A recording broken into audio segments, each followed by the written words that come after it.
In this Star Wars Jedi Survivor video, we will be taking a look at a comparison between the current gen version of the game and last gen. It has just released on PS4 and Xbox One, and the results are very surprising. Plus, there is a bunch of news to talk about. Before we do get into today's video though, make sure you do subscribe to this channel so you won't miss any future news updates on Jedi Survivor.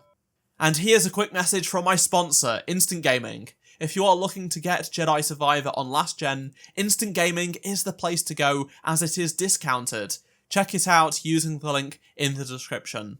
So, the day is finally here and it has released on last gen. Many people, including myself, did not think it would be possible to get it up and running on PS4 and Xbox One, but here it is. It's out right now and you can download it. Or you can purchase a physical disc copy. I purchased my digital copy from my sponsor Instant Gaming, and I also purchased a disc for this video. In terms of download size, on Xbox it does come in at around 50.82GB, and then on the PlayStation side, the total install size is 49.3GB thereabouts.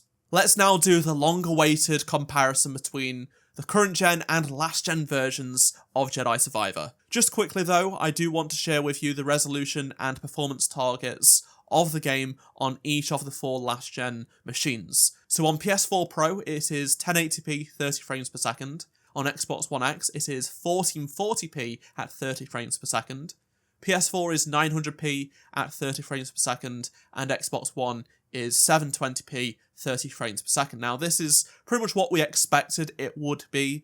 We did not expect any 60 frames per second mode, and these were the resolutions we also expected as well, so no surprise there, but I thought I'd share this with you anyway. I own an original Xbox One, One X, as well as Series X, so I'm going to be showing you a comparison between the Xbox One and Series X, as well as the One X and Series X. So the first key difference you'll notice between the last gen and current gen versions of Jedi Survivor are the loading times, which is evident as soon as you start up the game. They've actually implemented a new loading screen, which I will show you in just a moment, but let's take a look at just how long it takes to go from pressing A on the controller to start up the game to loading into the main menu itself. On Xbox One, it will take over 2 minutes to do so. On Xbox One X, it is actually quite a bit faster at just over a minute, but still a far cry from the current gen systems, though this is expected. The same can be said for actually loading into gameplay. So on the Series X and PS5 it takes just a few seconds, whereas on Xbox One it takes about 1 minute 20, on Xbox One X it took about a minute. It has this new loading bar, so it's just a black screen with this very thin loading bar towards the bottom of the screen, which goes from one side of the screen to the other, and it is just depressingly slow. As someone who plays PC and Series X and is so used to ultra-fast SSD load times for nearly a decade now on PC, this is just not nice to see. Now we get into the actual gameplay and how the game looks and plays. It is clear that the game is suffering from a much lower resolution on Xbox One at 720p. There is quite a lot of breakup in motion, particularly when it comes to hair and fabrics and things like that. It does not look good in that area, which unfortunately is close to the centre of the screen where you are probably going to be looking a lot of the time because of cow's hair and such. It surprisingly doesn't look as bad as you would think. A lot of us thought it would look way worse than this, particularly with the environmental assets and things like that, but surprisingly, it's not bad. It just suffers from that sub 30 frame rate. I'm sure it's 30 for the most point, but going through this Rambler's Reach section, it doesn't quite feel like 30 to me. Some assets have been changed, for example, these fences here do look different. Another thing that has been reduced in performance on the last gen version is the animation frame rate, so it just runs at such a much lower frame rate, even compared to 30 frames per second Series X version. As for how the game looks in photo mode, it's actually not too bad. You get a better looking character model for Cal, for example, and it looks fine.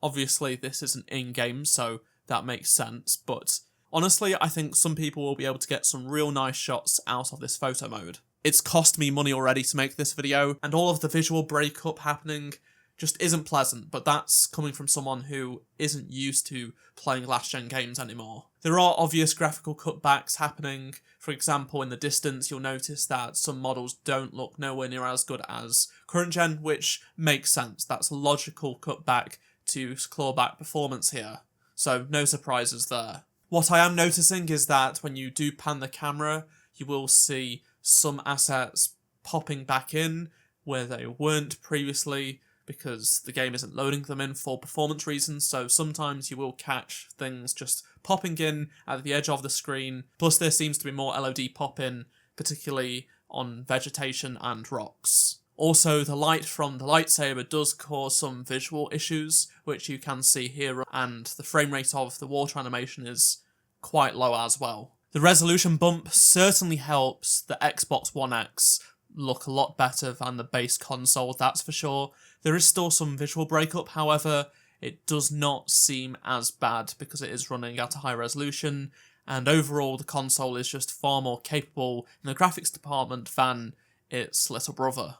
All of the footage you have seen in this comparison is running the game at 1080p. Unfortunately, I can't afford a 4K capture card just to make this video. I've already paid for Jedi Survivor on last gen just for this video. I'm not going to make any money off this video, so I wasn't able to put up a few £100 or dollars to buy a new capture card just to run the game at 4K and get a true resolution quality difference, but the comparison in terms of actual graphics is still noticeable. Next up, I want to clear something up regarding patch 9, which released on PS5 and PC last week. As I said in my video last week, patch 9 was primarily for the PC version of the game. The PS5 patch was simply to enable cross-save functionality between the PS4 and PS5 versions. Everything else was exclusive to the PC, so de novo DRM being removed. For some reason, a lot of people seem to think the PS5 got a bunch of extra stuff. That's simply not true. It was a 10GB download for patch 9 on PS5, but that doesn't mean it included anything else other than the cross-save functionality. Games are weird and complex, and if they had to change 10 gigs worth of files for the cross-save function, then the patch is 10 gig. That's how it works. And if they had to only change 1 megabyte of files, then the patch would be 1 megabyte. That's how games work. They have not hidden anything in the PS5 patch. It's simply the same game, but now supports cross-save functionality between PS4 and PS5. That's it. I don't understand why people are entertaining a conspiracy theory or assuming there is lots of hidden stuff in that update. Yes, it's bigger than the PC update, but like I said, games are weird and complex, and this is just a case of that. I saw people complaining that the PC patch was too big for the fixes that they implemented at 6.4 gig. People were wondering if there is hidden content, you know, like some new outfits or hairstyles and helmets and stuff like that. No, there's nothing like that. It's just how games work. Now for something that will excite those that have already completed Jedi Survivor. So if you haven't played the game fully already, then just a quick spoiler warning, but basically Hasbro have unveiled the Dagon Gera Black Series figure, and it looks awesome. They announced this all the way back last year, but it has finally just been unveiled during Hasbro Pulse Con, and as you can see, it does look really, really cool. It's him in his final form. It has not included a Ghost or Force arm, unfortunately. He isn't actually missing that second arm. However, it still looks great in my opinion in those High Republic robes and that double-bladed lightsaber.